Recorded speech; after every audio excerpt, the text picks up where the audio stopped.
So welcome back, everybody.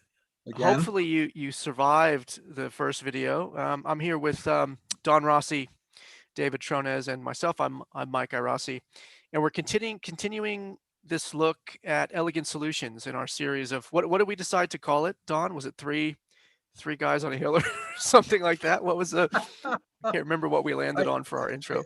I said three guys with a problem, but Oh, three. then Dave said it sounds like you guys, have problems and that are not related to this. And well, of Well, course that's true, but yeah, well, that's because what we didn't tell Dave was we're actually coming to him for a bit of therapy as well. So it's two guys and a ah, therapist, really. Let me get my notes, okay? Thanks. right. So yeah, I think we wanted to pick up from the last couple videos we did and start to get into this idea of what is a contradiction? What the heck is a contradiction? What does it look like? Where do we find it? Um, how do we, and potentially eventually, how do we solve it? Are you guys cool to talk through contradictions? I'm married. I do it all the time. Yeah. Yeah, just look, you could say that, but then the problem is you can't ask your wife for advice on how you did on the video because Good point. no. Yeah. If you have to ask, what is the contradiction, then clearly you weren't listening. So, Well, in that, it's funny that you say that actually. One of my very first contradictions was one that Valerie gave me, and it was just a simple one about dealing with you guys probably heard something like this, but you each want to watch a television show, and I Mhm. actually gave this to a group I was working with this week, but you each want to watch a television show at the same time, but you only have one TV in the house. And so then it goes through, do you go out and do you buy another TV so that you can both watch at the Yeah. same time? Do you just watch your wife's show or your partner's show, or does, Yeah. he or she watch yours? Or do you both just do something else? And it goes through trade-off, compromise, and then ultimately trying to achieve a win-win. But anyway, I think that sets you up for failure because if you're in a long-term relationship, let's be honest, you have to watch their show. You can never watch your own, and you can never go out and buy a TV. You're done. You're divorced. yeah, that's true. Uh, Yeah. and the compromises that we make are never satisfactory to anybody. And Exactly. it kind of shows that, the motivation not to compromise and trade off. If you want a really good solution, Yeah. how the hell do you do it? That's what people wonder. Yeah. So I think this will be pretty good. And I actually, for today's example for contradictions, and I'm kind of hoping we can solve this problem here and maybe give some free consulting to some of the viewers out there. I had a meeting with 4 directors this week, and we were talking about this idea of win-wins and compromise and trade-off. And I was trying to explain to them how a contradiction works and how we should never look to a compromise. We should never look to a trade-off. And the whole point of TRIZ is TRIZ will allow you. Oh, this is something else that we were disagreeing on, guys. What did we decide on for how we're going to pronounce TRIZ? Is it trees or is it TRIZ? Triz. Triz. The TRIZ. Okay. I looked it up. The Russians pronounce it Triz, and it's their language. So, you know, Okay. Done. Because I think it is true. Like when I hear trees, drawing trees is one of my favorite things to draw. So I visually I picture a tree. I don't know if other yeah. people were doing that. Yeah. Um, okay, so with TRIZ, one of the main things that we try to do is we try to identify that contradiction and ultimately solve that contradiction without making a trade-off or compromise. So what I had going on with these directors was one, and I was talking, sorry, and at that time we were talking about dealing with behaviors and whether we should positively or negatively reinforce a behavior or punish a behavior to try to change your behavior. I won't get into that here, but what was the situation was that one of the directors, she felt like her team wasn't present on the meetings and she didn't know maybe what they were doing all the time. So she said that she wanted everybody to have their video on. So just exactly like you can see in our call here. And what she was getting was she was getting this situation where all of her folks had their video off. Oh, Dave's disappeared. Where all these folks had their video off because they didn't want to show that their child was in the background, maybe eating breakfast, or maybe that their hair wasn't done. So we had this very real contradiction of my video must be on so that my boss thinks I'm present, but my video must be off because let's face it, some of us on this call are maybe not having the best hair day.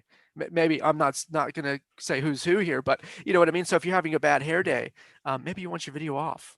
What do you guys think of that for a contradiction? Yeah, well, if we're going to start talking about hair, then, then I think I I gotta, think I think it's You valuable. Don, you can't have a bad hair day. Your hair's perfect. thank you. Thank you so much. I reseeded it recently, so. Yeah. Okay.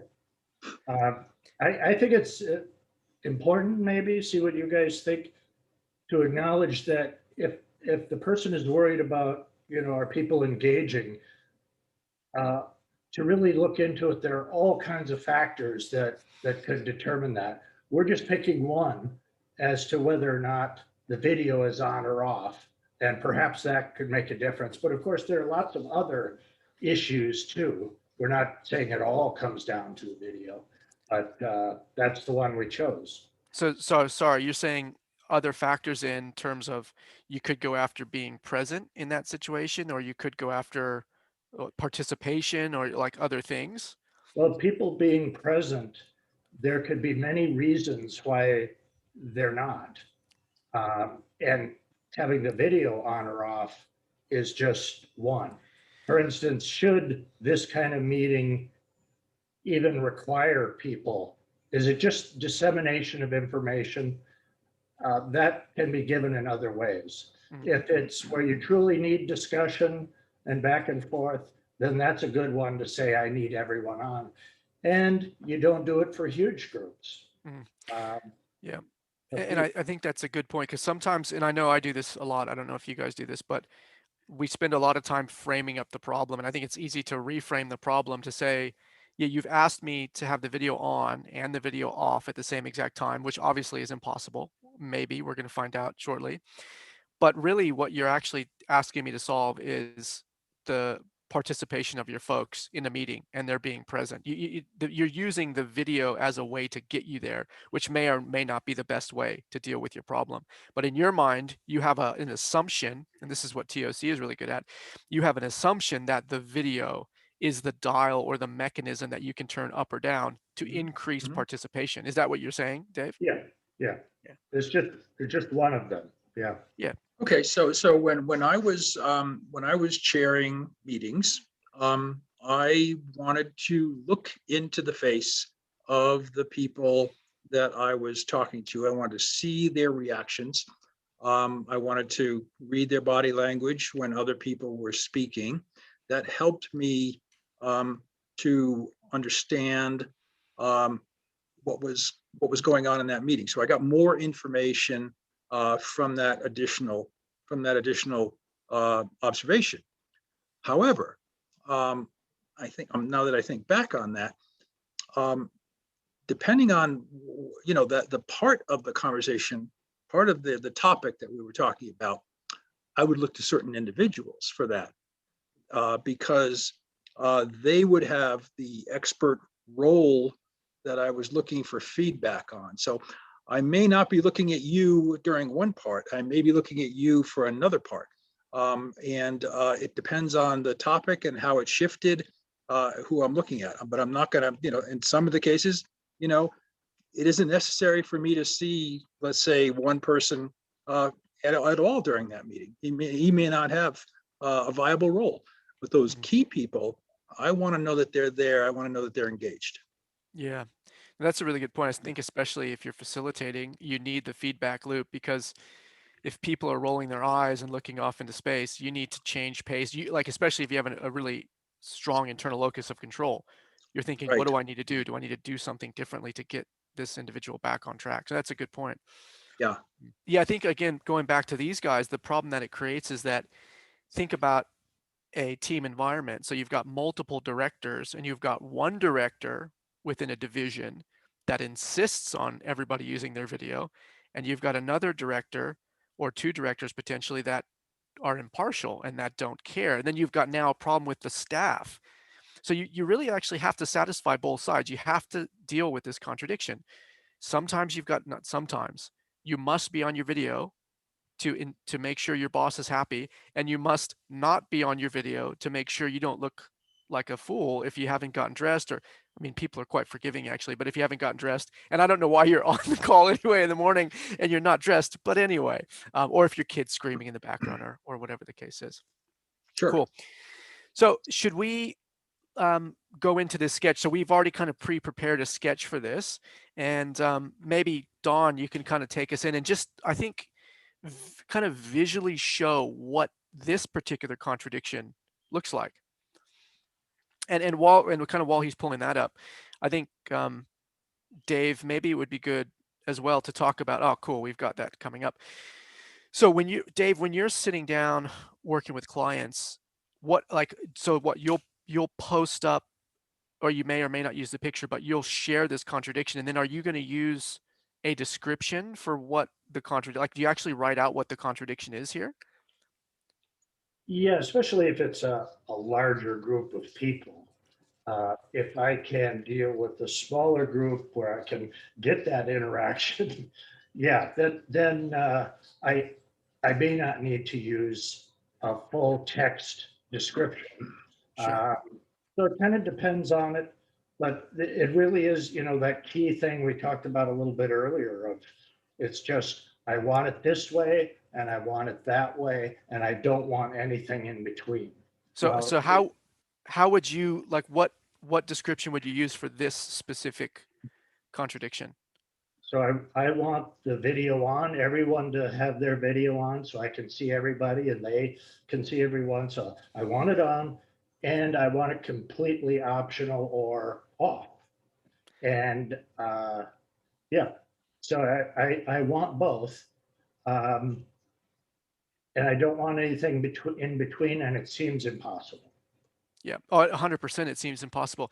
And I don't know what your guys' experience is, but is it at this point that people think you are a quack and completely lose, I don't know, any confidence in your ability to, or even just your ability to have a normal conversation when you say, okay, yeah, we'll solve this problem. Your video will be on and your video will be off at the same time.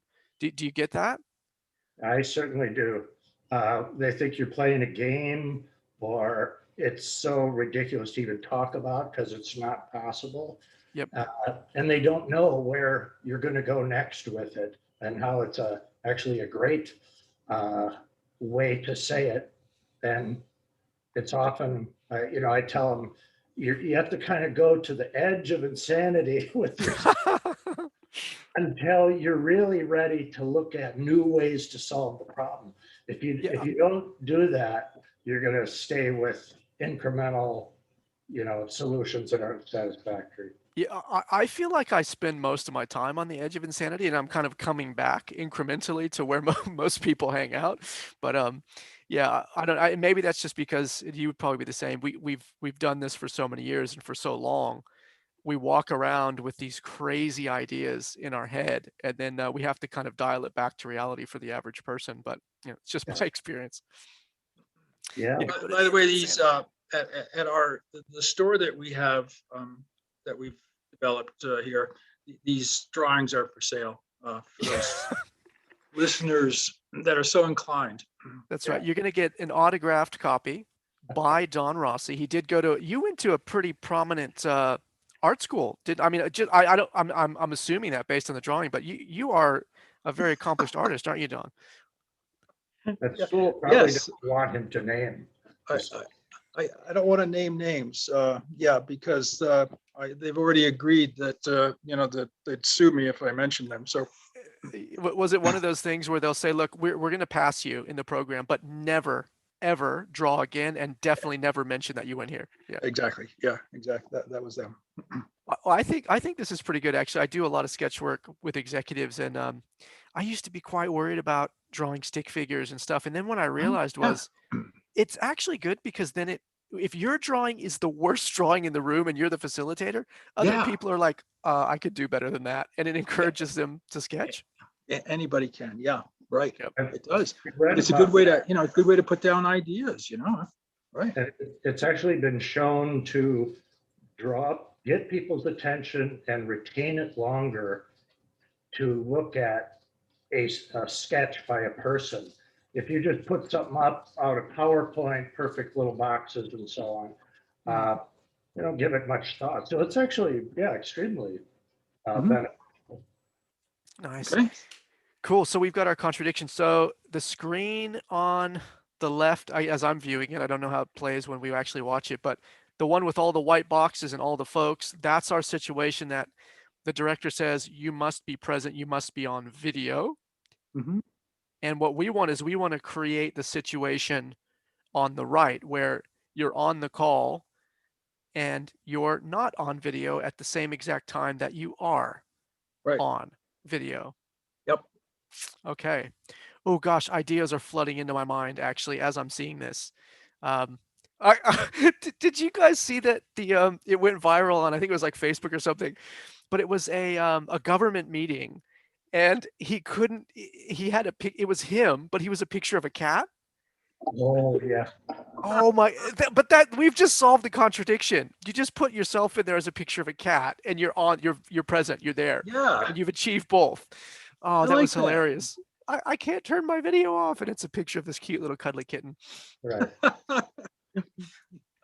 Okay, so two states. All right, so where do we go from here? What do we do from here when we hit this sort of contradiction?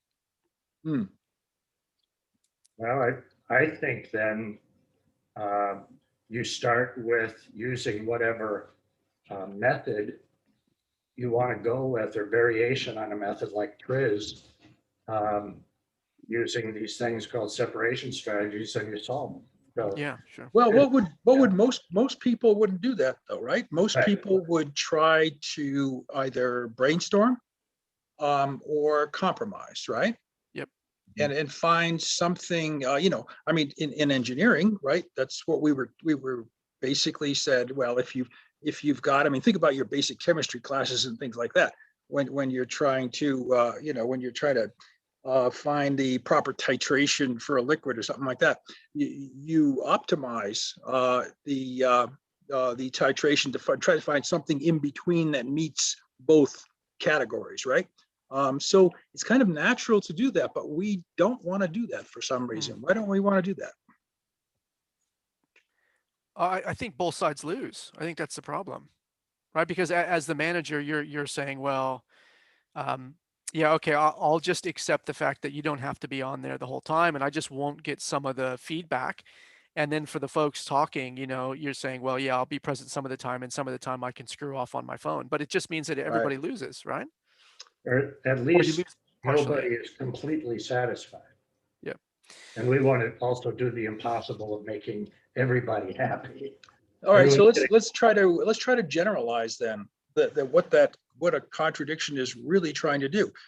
We want to have it both ways, right? Mhm. If I were to just make a grand general statement, I want this. I don't want. I want the video on, and I want the video off, and I want it both ways. Mm.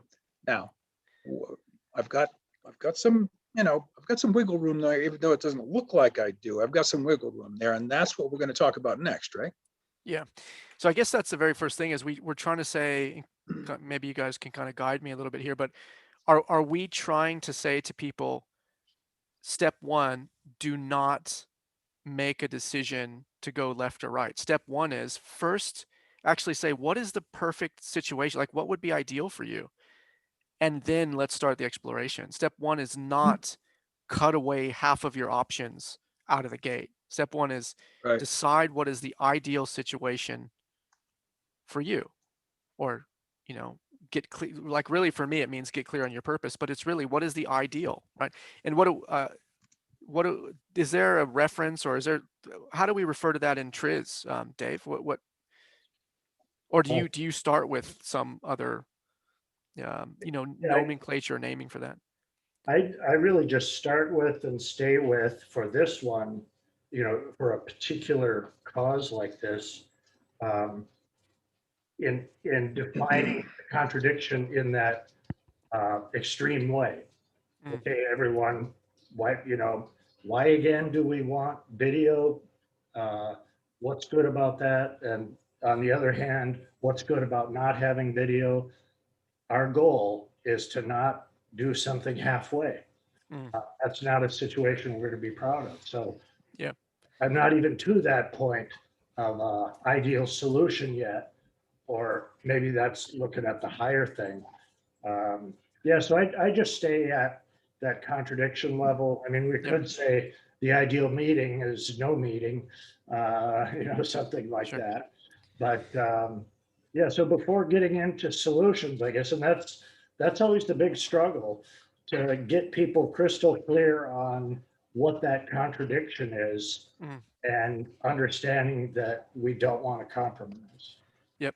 So it's kind of begin with that ideal final result. What is your ideal final? We call it the IFR. What is your ideal final result? And then state the contradiction in its opposite, in it, what we would call opposite states, but in its opposite, yeah, in its opposite types of existence, right? It Yeah. exists in A and it also exists in B. Mm, Let's talk about IFR a little bit. That's a new concept. We hadn't introduced that yet. yep. And so the ideal final result is kind of magical, right? If I could snap my fingers and have the exactly what I wanted appear, then what would that look like? That's an ideal final result. So we are not constraining ourselves in any way whatsoever. We're not taking into account what's possible or what's not possible. It's all possible. Mm, And so we are putting ourselves in a situation where we're thinking like children might, I'm going to snap my fingers and here it's going to be. yeah. And that's nice because children haven't lost that ability for lateral thinking that unfortunately so many of us as adults have. So they can think of a car with wheels and a car with no wheels, Sure. a car that's black and a car that's white at the same time. They can think like that. So yeah, Mm-hmm. that's good. Yep. Yep. And maybe some examples, might help, as well as to say, like, I've often indicated to people, what's the ideal pen? It's not one that writes smoother or, never runs out of ink, could write in any color. The ideal pen is no pen.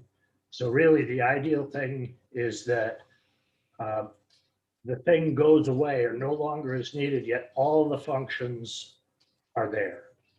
I suppose another one is vacuum tubes in televisions. Um, the ideal vacuum tube that would go into one of those is no vacuum tube, and Mm, it's Sure. solid state electronics. Well, I'm here on my computer screen. I happen to be using a stylus, but I could just as well use my finger mm, to draw on this screen. So there's a good example of a pen without a pen, right? mm. Yeah, That's right. yeah. No, that's excellent. Um, so I guess from the perspective of contradictions, this gives us a good sense of a contradiction. And this is from a real life business example that came up this week. And I think what we're all trying to say here in the framing of this is, number one, get clear, like forget about whether or not you can solve this problem right now. Forget that. Think about, look, what is the ideal result for you, the ideal situation for you, right? And after you do that, then you can start to think about, okay, what are the two kind of opposite settings or the two opposite states that I want to kind of exist at the same time? And then we start to get into, the solutioning after we've identified what you really want and then what sort of our two contradictory states are. Anything I've missed kind of in the framing on that? I think that covers it. I would kind of say this. I don't know if this contradicts, but the ideal final result would go back to kind of at the top of the tree and Mm, say something about the effectiveness of meetings, or meetings get low participation and the ideal meeting is no meeting at all. mm, Uh, it's going to take a while to get there. If we solved all the contradictions, that would certainly move us. But then there's the other part of TRIZ, looking at um, evolutionary trends or trends of evolution for anything, going towards eliminating components or utilizing other things that are around us and eventually getting rid of everything. Mm. It seems like that's another discussion kind of, but resolving a contradiction in my mind is not necessarily uh, an ideal final result to think about for the whole system. You know, It's if you could solve the problem by getting rid of the meeting, have an ideal meeting, which is no meeting, then we wouldn't have to bother, we wouldn't have to worry about all the things at lower levels. right. Yeah, and this gets us back to that point in the beginning is, well, what are you trying to deal with? You're trying to deal with being present. But then, okay, well, why do I need someone to be present? I want them to be present because some information is either coming from them or going to them. And there's something that they're doing with that information potentially that's coming back. And so ultimately, yeah, you're talking about what is the business outcome that we want. And even that idea of not having a meeting, it's forget the meeting. It's you're trying to get some business outcome, some business result. You might want feedback on a paper you've written, you might want a decision for somebody, and we're using a meeting as a vehicle to get us there. And you've thrown a stumbling block in there that says, in my meeting, I need people to be present, right? But really, forget all of that. What you want is you need a business outcome, and that business outcome is X. What is that business outcome? Is that right, Dave? Is that what you're saying? Um, I think so. Um, if the business outcome seems a little bit far away, I guess I'm wondering, would it be something about the utilization of my people, the amount of time people spend in meetings? Um, and ideally, maybe we want to get rid of meetings. Everyone would love that. Right. But certainly our overall goal is, to maximize the company's profit. Sure. And then there are elements that we know drive that profit. And this IFR, or ideal final result, could help us to, if we can't fix something, maybe one way is to look at evolving it to the point to where we don't have it anymore. Sure. Well, Sure. I'm assuming that the purpose of the meeting is to accomplish something that the team has the capability of doing that the individual does not. Mm. Yeah. And if I were to reduce it to something like that, then that's the purpose for my meeting. And if that is the purpose for my meeting, then I need participation, because feedback in this particular meeting is what I am looking for. I'm not looking for individual contributions at this point, because later on we're going to go off and we're going to have the experts in those particular areas go off in their cubbies and work on the granular details of what we discussed in the meeting. That's a really good point. And actually, it makes me think about this particular situation. And I'm thinking now, again, why is it you actually want to deal with this? And I'm actually wondering if the output of the meeting is is what this individual's after. Like, is she really concerned with the output, or is she just simply concerned with on the surface level that people are there? In which case, if you're only worried about people being there and you're not worried about the output, then you're not worried about the right things. And That's actually, the right. entire structure of your meeting is wrong. That's right. And that's the difference between signal and noise, right? Mm. And we have to be able to separate signal from noise. If this is a control issue on the part of the director, I want to control this meeting, I want to control you guys, control the situation. Well, that doesn't have any value to it, Yes. Yep. right?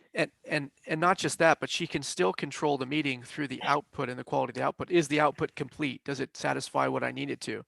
Right. Right. And if it doesn't, then you go back to that structure issue and you say, well, what are you not doing with your structure or with the things that the responses you're eliciting from your people?